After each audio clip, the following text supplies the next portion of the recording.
প্রচুর পরিমাণে iron, calcium এবং ফাইবার রয়েছে। এটি দৃষ্টিশক্তি বৃদ্ধি করে, রক্তশূন্যতা দূর করে। জি, আমি কচু শাকের কথাই বলছি। চলুন রেসিপি দেখে নেই। আসসালামু আলাইকুম, তানিয়াস রেসিপিতে সবাইকে স্বাগতম। এখানে আমি কচু শাক ধুয়ে নিয়েছি। ধুয়ে নিয়ে এখানে 1 টেবিল চামচ লবণ দিয়ে দিয়েছি, একটা রসুন কুচি দিয়ে দিয়েছি, 2টা পেঁয়াজ কুচি আর 10-12টা মরিচ কুচি।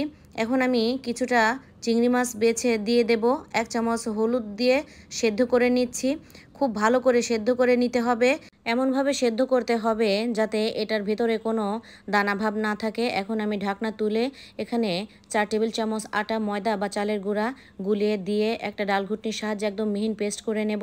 একটা কড়াইতে আমি 4 টেবিল চামচ তেলে 3-4টা শুকনো মরিচ, একটা রসুন ছেঁচা আর 2টা পেঁয়াজ কুচি আর 2টা তেজপাতা দিয়ে বাদামি করে ভেজে নিয়ে 1 চামচ জিরা ফোড়ন দিয়ে আমি যে শাকটা রেডি করে রেখেছিলাম বা পেস্ট করে রেখেছিলাম সেটাকে দিয়ে দিচ্ছি।